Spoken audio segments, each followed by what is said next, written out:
का एक लड़का रहता था। चंदर बहुत खुश था क्योंकि कुछ दिनों बाद चंदर की बारात जाने वाली थी। उस समय शादी के बाद दुल्हन को डोली में बैठाकर ससुराल लाया जाता था और ये नियम था कि डोली के अंदर से जो भी निकलेगा लड़के को उसी को दुल्हन के रूप में स्वीकार करना पड़ेगा। चंदर आज अपनी होने वाली दुल्हन के लिए डोली बुक कराने जा रहा था। माँ जल्दी खाना लगा दो, आज मैं डोली की बात करने जा रहा हूँ। बेटा हमारी बहू के लिए शीशम की लकड़ी की डोली ही लेकर आना। माँ आप चिंता ना करें, मैं शीशम की डोली की ही बात करके आऊँगा। उस जमाने में शीशम की लकड़ी की डोली सबसे अच्छी मानी जाती थी। चंदर की बारात का खूब जोरदार स्वागत हुआ। अगले दिन विदाई का समय आया।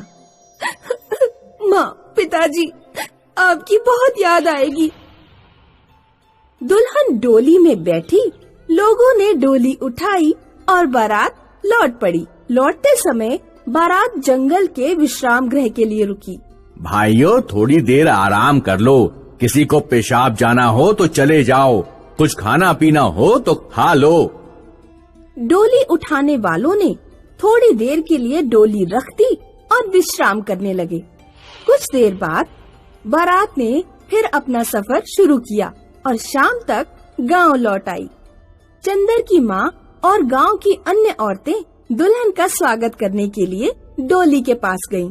बहू बाहर आ जाओ, ससुराल आ गया है। डोली के अंदर से बहू बाहर ही नहीं निकलती। चंदर की माँ दोबारा आवाज लगा देती है, बहू बाहर आ जाओ, सो गई क्या डोली में?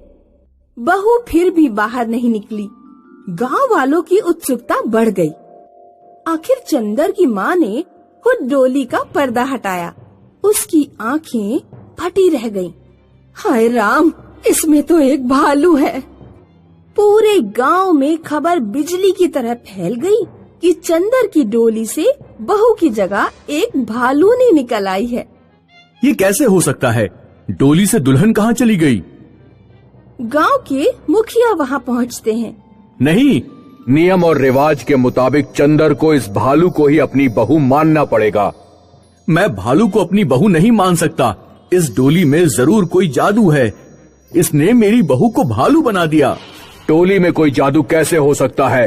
पूरा गांव रीति रिवाजों के हिसाब से चलता है, तुम्हें भी नियम और रीति रिवाज मानने पड़ेंगे। उस समय रीति रिवाज सभी को मानने पड़ते थे।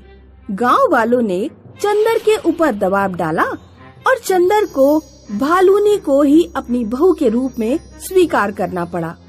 कुछ दिनों बाद मुखिया के लड़के की शादी तय हुई। मुखिया के लड़के की बहू भी उसी गांव से आनी थी जिस गांव से चंदर की शादी हुई थी। मुखिया के लड़के की बारात भी लौटते समय उसी जंगल में रुकी जहां चंदर की बारात रुकी थी। भालू से शादी हो जाने के कारण चंदर पागल जैसा हो गया था। वो हर समय अपनी बहू को ही ढूंढता रहता था। मेरी दुल्हन कहाँ चली गई?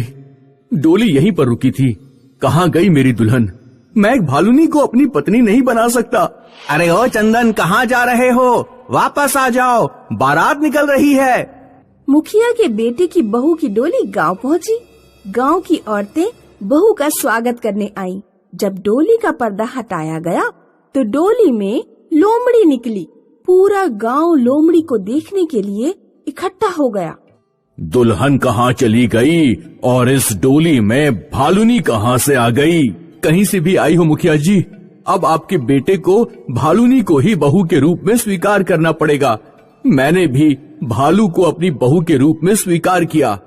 रीति रिवाज और नियम माने, अब आपको भी मानने पड़ेंगे।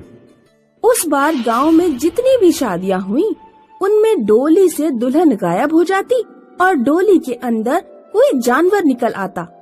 आखिर गांव के लोग बहुत परेशान हो गए और उन्होंने ठान लिया कि वो जानकर ही रहेंगे कि आखिर दुल्हन कहाँ गायब हो जाती है।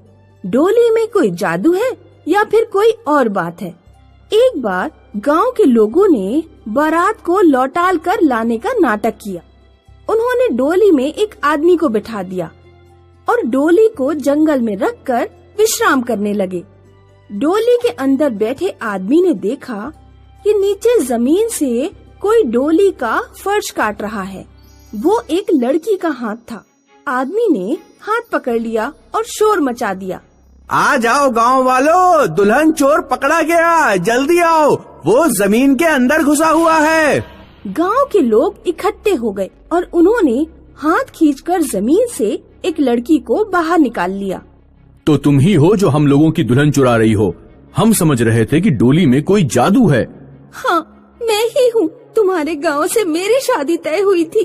धीरज नाम का लड़का याद है? हाँ याद है, वो शादी नहीं हो पाई थी।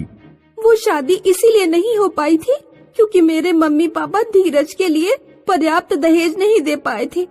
हमने अपना सब कुछ बेचकर पैसों का इंतजाम किया, फिर भी थोड़े से रुपए के लिए धीरज के परिवार ने शादी से मना कर दिया।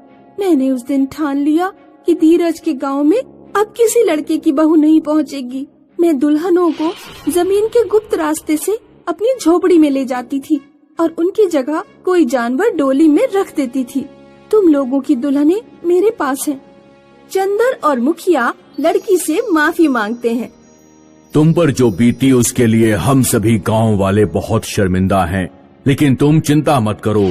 मैं धीरज के पिता से बात करूंगा और तुम्हारी शादी हमारे ही गांव में होगी। लेकिन कृपा करके हमारी बहुएं लौटा दो। गांव के जवान लड़के पागल हुए जा रहे हैं।